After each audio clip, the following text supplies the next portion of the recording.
One of the first things they tell you in broadcast school is you can't have favorites, okay? That's no favorite athlete, no favorite country, and definitely no favorite guest. But WDC, we don't care here on Trackside because we stand and we admire Ato Boldon. He is Trinidadian, but also 50% Jamaican. Last time he schooled us on that part. Don't forget the 50%, okay? He's also a world champion and four-time Olympic medalist. I forgot this one the last time he was on the show. He also, how cool is this, has a stadium named in his honor. Like, who does that? Ato Boldon, Jeez. welcome back to the show. We're so happy to have you, obviously. Thank you both. Good to be back. Although, as I told you before we started, I'm a little surprised that I got invited back because it got real spicy online with some of the stuff I said 2 months ago. Listen. Well, this is Trackside. This is what we do. We're here for the spice. So we brought you back, and we expect nothing less. Okay. Let's hop right into it. You know, we got the World Championships left. It's the end of the season. That's the only big meet left on the calendar, and we need some bold predictions, man. What you got for us in the men's sprints? We're just gonna go right into it.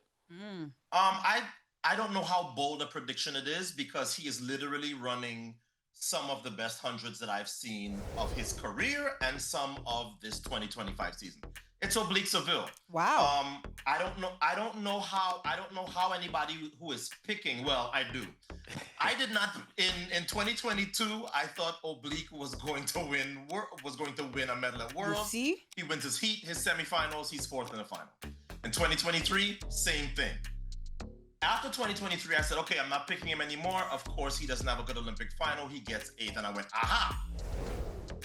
But this year, I don't see. I think he has paid his dues. I think he's figured it out.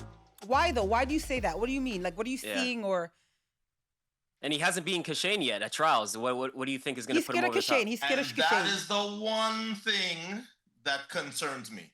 I was having a chat on IG Live with the fans, and somebody from Jamaica said, "Notice how Oblique never runs that well against Kashane, but he always gets up for Noah." And I thought, yeah, there's some weird things like that. I never beat Michael Johnson, but Maurice Green beat him at 200. Makes sense of that.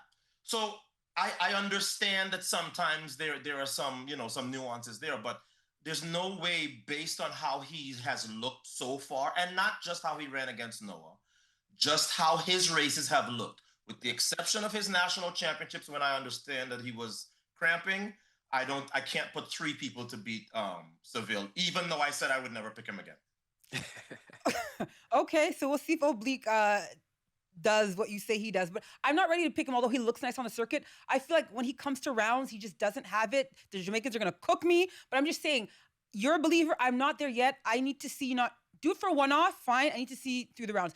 Let's wait. Where do you have Noah finishing? By the way, if you're putting Oblique. No, I have Noah on the podium. I don't look. I am of the firm belief that Kashane Thompson is the favorite. Most people think Kashane is the favorite, as he should be. He has not, he hasn't. Not that he hasn't lost. It's that he seems to be the best right now. But as you said, rounds can change a lot. When Kashane came out for Paris, I said Kashane is the favorite, but I worry about his relative inexperience. Well, he's still relatively inexperienced. So I'm not ready to bet the whole farm on Kashane, but I think Kashane has earned the right to be the favorite. Do I have Noah on the podium? Of course I have him on the podium. Right now, that's my podium. 2 Jamaicans and Noah. Okay. Well, that's the 100. We all know that Noah's a doubler. We got other contenders, Tobogo, Kenny, who have something to say about that 200. What do you think in that event? I think this is fairly easy. This is my event. I feel like I know it even better than the 100. I don't see a lot of drama here. Noah is in everybody's head with this 200. With Tobogo, we've seen it this year. Yeah, you go ahead. You beat me off the turn. I'll run you down. Oh, yeah, Mr. Kenny Bernard, you ain't lost for the year. Guess what? You're going to lose today at Nationals. And we saw all the goings on after that. They said it's settled. That's not how sport and competition works. My podium is, I think, it's almost chalk, right? It's Noah, it's Noah, and it's Benarik, and it's That's Sile is what you're Tobogo. thinking. Tobogo. Yeah. But In that order? yeah, I could see that. Yeah, absolutely. Okay. The dark horse in that event is Lavelle from Jamaica. Mm. But I'm pretty sure about my podium. I just don't feel like three people have beaten those three. But I could see Lavelle causing a stir if anybody makes any kind of inroads into that podium. We got to move on to the women because that's a compelling race in itself. Me and Perdita, my lovely co-host, have been going back and forth all year. I'm a Melissa supporter. You know, I'm Star Athletics to the death, and she's a Juju fan. Not that I'm not against Juju. It's just, I ride for my team. Who do you have in Tokyo in that star-studded women's 100? You have West Indian blood in you, You have West Indian blood in you, Ato. Be careful. Do you think 10-5 is on the board as well? I said the last time I was here that I thought they were going to run 10-5. And I think people who don't understand the 100 go, oh, look, she only ran 10-60 whatever with a 0.0 win. And I'm like, yeah, it's getting there. I think it may take 10-5 to win, but neither of them is going there thinking, none of them is going to land in Tokyo thinking, oh, I have to run 10-5, because they understand that it's competition. If you run and win and it's 10-73, oh, well, you're the world champion. Nobody's going to remember the time. I think Melissa's the favorite, but she's supposed to be. She's the one that's undefeated. What does that matter when they get to the final? Very little, except maybe in Melissa's head where she's like, I ain't lost to nobody in no 100 meters this year, and I'm not going to start now. Having said that, I think they have equal ability. I've said, I think if they run 10 times, it's 6-4 or 5-5. That's true. If that's the case, it means that when that gun goes in the air in Tokyo, no matter who said what, whoever executes best on that night wins. Who do I think that is? I think it could be Melissa, but would I be completely shocked to see the Olympic champion, put down a race like she had in Paris? Now, the difference between Paris and Tokyo, I think, is she's not gonna have that margin of victory that she had in Paris. There ain't no way. No. Unless Melissa is running in the other direction. But apart from that, I think the first two places are Melissa and Juju. I don't have any doubt about that, and I think Juju has earned being the favorite. It's going to be a clash of the titans between these two. So let's switch to the 200 with women. Who gets the edge for you? In my mind, I would put Melissa ahead of Julian in the 200, but Aaron Brown, I don't think you see it that same way. But Ato, how would you see it?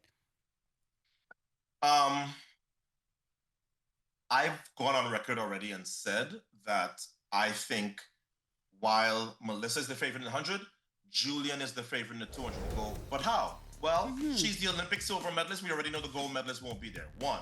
2, whose personal best is faster? Juju's. Who has more experience in high pressure, high quality 200s dating back to her days at the University of Texas? That's easily Juju. So can Melissa win? Of course she can. She's been having a phenomenal season. But my favorite for the women's 200, because of those factors, is Juju. Remember, this is also a season where Juju has been undefeated at 4, undefeated at 3. She has really been putting down some good over distance results. So, and then here's the last thing to your point, Perdita. I do believe that that Juju was very upset at what happened at Prefontaine when she took that narrow loss. How upset, how pissed off is she going to be if she loses the world title to Melissa? That's what I was going to say next. Now she's going to go into that 200 and she's going to be like, oh, no. You may have got me in the 100. You are not stepping in this event that I got a silver medal in last year. So there is, the double does come into play. The other thing is, can Melissa run 21.8 after the emotional whatever's happened in the 100? Yes. Because we know Juju can, because she did it last year after all her 100 stuff. So for a lot of reasons, Melissa is not my favorite for the 200. Julian is.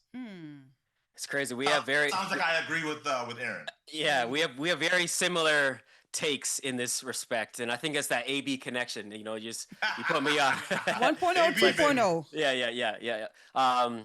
But we've talked about the 100. We've talked about the 2. But there's another sprint event that I'm very fond of. I think it's the 4x1. Talk to us about the talk to us about the predictions for that and who you have winning that, and who's the favorite to win, and why is it Canada? The favorite to win is always going to be the United States, even though Canada. And I was saying this on another show. It's like you look up and you go, "Wait a minute, Canada won in Tokyo. Canada won in Paris. Mm. You guys were on the podium at Worlds in how many of the last two World Championships? We're Eugene Gold, Tokyo Silver, Rio Bronze, Beijing Bronze. Yeah, in other words, if you look at consistency, you guys are actually the one with all the consistency. That's right. No, the US are gonna start as favorites. They're the defending champs from Budapest. Mm-hmm. But at the same time, the US team has a new coach. Yep. They got rid of Michelle Freeman. Mm-hmm. And there are a lot of people, myself included, who are looking to see. Okay, I know that she was more on the women's side, but I am looking to see, did you make a change for the better or did you change for change's sake? Hey. So the US will start as favorite. Are you guys at full strength? Is Andre good? He'll be there. Sure. Yeah. Okay. As long as Canada is coming in at full strength, I have you guys on the podium, and then give me a team like Italy, because they always seem to. Yeah, third, I like a team like Italy. South Africa looks like the Jamaicans right now are typing Ato. They're typing right now. Ato, Yeah, how do you stop, feel retreat. Jamaica? They're the ones with the firepower to go with USA. Retreat.